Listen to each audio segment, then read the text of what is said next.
pembacaan ayat-ayat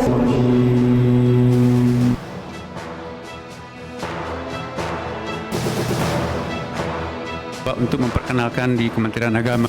Wahai Tuhan ya Presiden dan Wakil Presiden kami. Ya Rabbal Alamin. Semoga berkenan hadir pada acara Maulid Nabi besar Muhammad Sallallahu Alaihi Wasallam malam hari ini. Insya Allah kita semuanya mendapatkan rahmat dari Allah.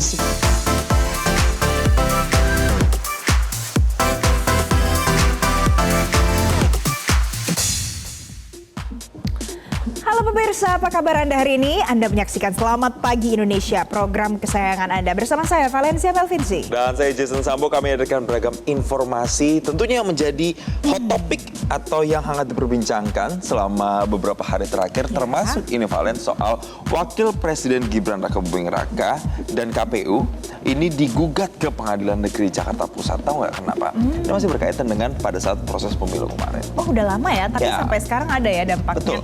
Oh oke. Jadi gini pemirsa, gugatan perdata ini diajukan oleh seorang warga sipil namanya Subhan. Jubir 2 PN Jakarta Pusat Sunoto mengatakan kalau Gibran dan KPU itu diminta untuk membayar uang ganti rugi sebesar 125 triliun rupiah dan 10 juta untuk negara.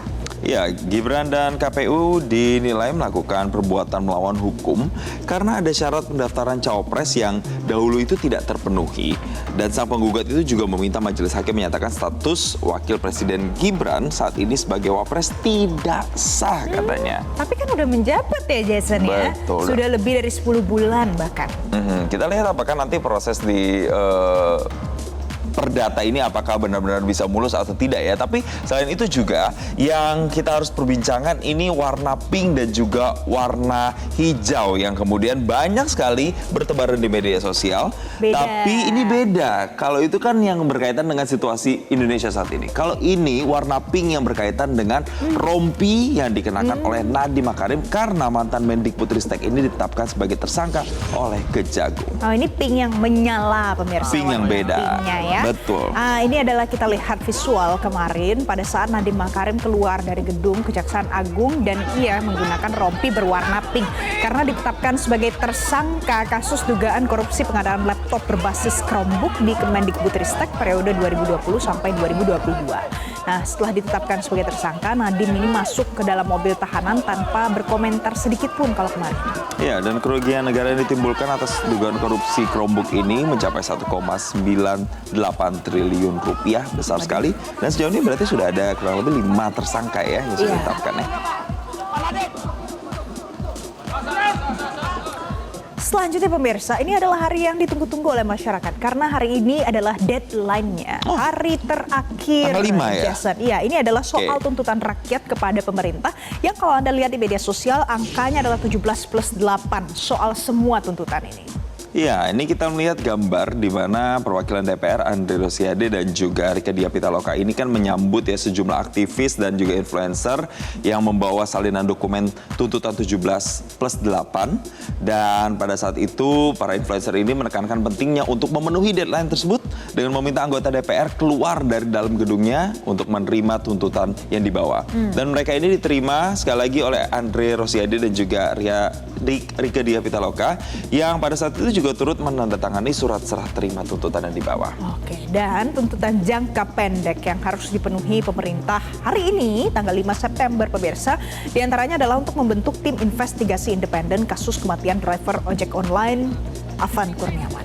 Kalau begitu kita akan simak langsung apa pernyataan yang disampaikan oleh Andre Rosiade dan juga Abigail pada saat prosesi serah terima di depan gerbang DPR RI ini pemirsa. Jelas kita sedang berkoordinasi baik di internal dan berbagai instansi agar berbagai tuntutan ini bisa kita penuhi. Momen ini sudah menjadi edukasi politik yang luar biasa bagi seluruh rakyat Indonesia. Sudah lebih banyak warga yang lebih aware, yang lebih paham proses politik, yang sudah paham demokrasi, paham hak-hak mereka, paham bahwa aspirasi mereka boleh didengar dan mereka udah tidak mau diam lagi. ini tuh semuanya dampak dari aksi demonstrasi, Jason. Yang beberapa waktu lalu ya. terakhir.